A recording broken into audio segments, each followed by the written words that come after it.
চক্রান্ত করেছে আমাদের অ্যাসিস্ট্যান্ট রেজিস্ট্রার তরুণ মজুমদার। ও চক্রান্ত করে এটা করেছে। লড়াই হবে, লড়াই হোক, আইনে আমার বিশ্বাস আছে, আইনের লড়াই আমিও করবো। ছাতনার রাজনীতিতে চাঞ্চল্য, গ্রেপ্তার করা হলো ছাতনা ব্লকের তৃণমূল নেতা শঙ্কর চক্রবর্তীকে। গতকাল শঙ্কর চক্রবর্তীকে গ্রেপ্তার করে ছাতনা থানার পুলিশ। নমস্কার বন্ধুরা, আপনারা দেখছেন voice of Bankura, presented by Belarani group of institute, বাঁকুড়ার অন্যতম বিশ্বস্ত শিক্ষা প্রতিষ্ঠান। পুলিশ সূত্রে জানা গিয়েছে, ছাতনার বিধানচন্দ্র কৃষি বিদ্যালয়ের জমি দখলকে কেন্দ্র করে ওঠা অভিযোগ সহ একাধিক মামলায় তার বিরুদ্ধে তদন্ত চলছিল। সেই তদন্তের ভিত্তিতেই গতকাল অর্থাৎ বৃহস্পতিবার তাকে গ্রেপ্তার করা হয়। গ্রেপ্তারের পর আজ শুক্রবার তাকে বাঁকুড়া জেলা আদালতে পেশ করে পুলিশ। মামলার শুনানি শেষে আদালত শঙ্কর চক্রবর্তীকে 2 দিনের পুলিশ কাস্টাডির নির্দেশ দিয়েছে। ফলে আগামী 2 দিন তাকে জিজ্ঞাসা করবে পুলিশ।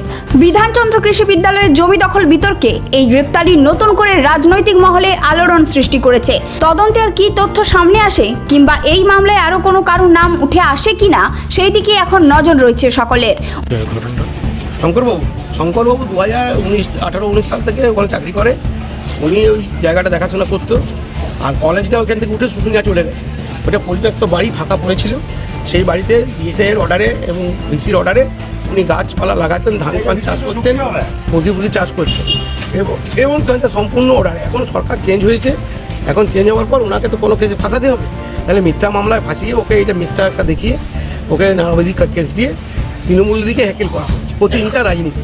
আমি এমএলএ সাহেবকে অনুরোধ জানাবো যে এইসব ধরাধরি না করে আমি পঞ্চায়েত সমিতির সভাপতি হিসাবে আসুন না। ছাতনায় অনেক প্রবলেম আছে, জলের কষ্ট মানুষ খেতে পারছে না।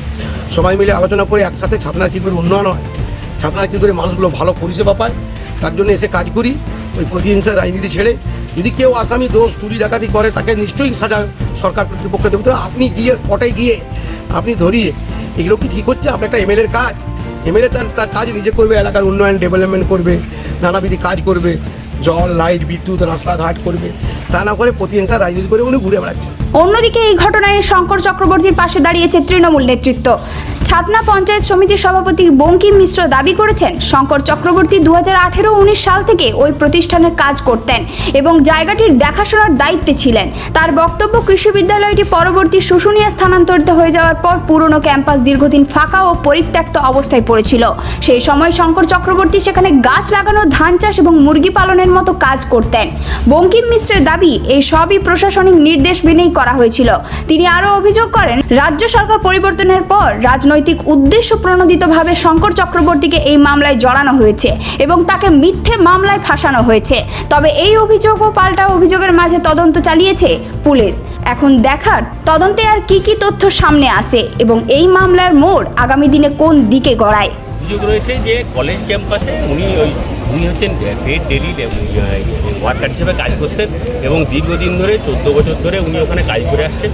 পরে উনি একটা জায়গা দখল করে কলেজ ক্যাম্পাসে সেখানেতে চাষাবাদ করতেন এবং পোলট্রি ফার্ম করতেন এবং সেই প্রডিউসগুলো যেগুলো ওনার যে প্রাপ্য কলেজের যে টাকা সেগুলো দিতেন না। এটা এই ধরনের গুরুত্বপূর্ণ খবর সবার আগে পেতে আমাদের চ্যানেলটি সাবস্ক্রাইব করুন আর ভিডিওটি শেয়ার করতে ভুলবেন না। আপনার মতামত কমেন্টে জানান আর লাইক শেয়ার করে ভয়েস অফ বাঁকুড়ার পাশে থাকুন।